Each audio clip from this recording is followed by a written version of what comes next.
All right, so to do shit you love, innovations of the heart. I would also like to maybe underline and add of necessity for me. Because while I was following my heart, you'll see that I was certainly in a situation that absolutely had to change. And thus, I found myself having to innovate. So some have called me a pioneer and our studio an innovation in of itself. And while I certainly appreciate the kind words, I did not, and I certainly don't believe Firebelly invented design for social good. I'd say back in '64, when Ken Garland published the First Things First manifesto, that was maybe one of the first times that I know of as designers talking about wanting to do projects for the social good. This was particularly art directors from advertising that wanted to change the playing field and do more work that was focused on the common people instead of on selling things. So for me, designing with a conscience has always been common sense. When I started my company in 1999, I just really wanted to do work that I was proud of. And so simply doing work that mattered. Now, this is a true story, and while I didn't design these boxer shorts, thankfully, I did design and develop, underline, the very first Jimi Hendrix web store, selling products like this. And I think it was something like $12,000, which is insanity nowadays, probably then too, but I didn't know any better.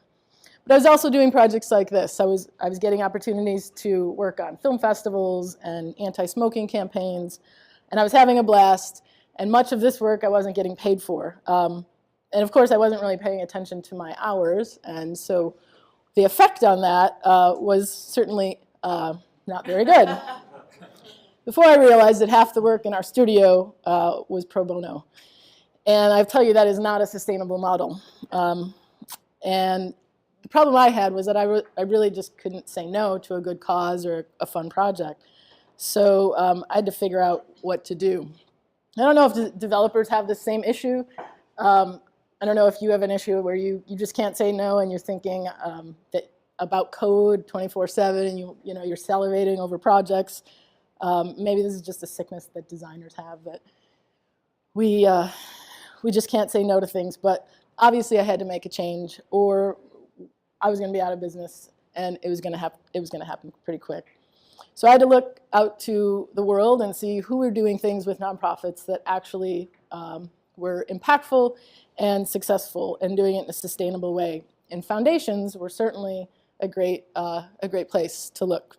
So I decided to borrow their model, not the oversized checks and fancy photo ops, but their model of grants. And I decided in 2004 to create a year of our services for one organization for free.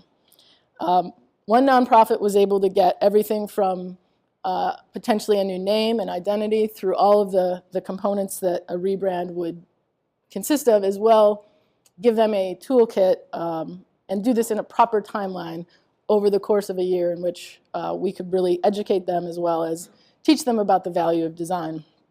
And education wasn't just here's how to talk to a printer, although that's important, but as well, here's what a brand, here's why a brand matters and why it's important to have consistent look, and here's a guide that you'll be able to use throughout the future when you can't probably still afford to hire us in terms of a long-term relationship.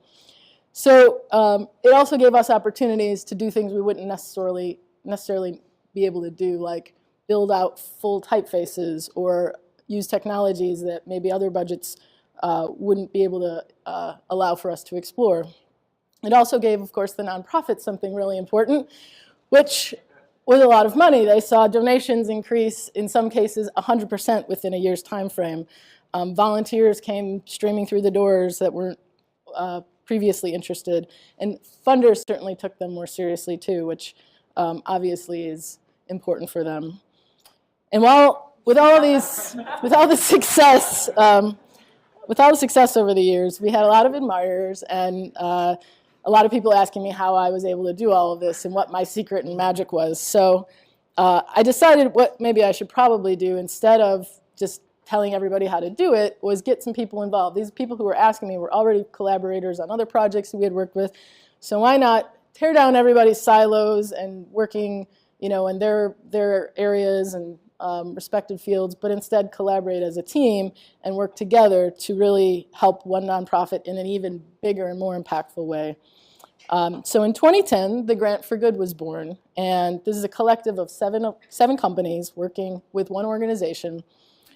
We do everything from the design and marketing through space planning, board development, photography, video, and so on. It's pretty impressive, and the organizations we've helped have been not just a small increase, but enormous increase in what they've done. And we've only been working with 2 organizations.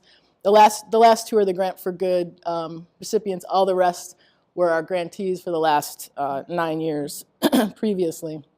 But we've worked on everything from arts and healthcare to safe schools and parenting. And this year looks to be our biggest challenge yet. We're transforming a high school, education institute, and foundation that all are housed under the same roof. And we're starting with their name because you'd never know any of those things based on that. And actually, the reason I have to leave just a little early today is because I have to go to present new names for them. So.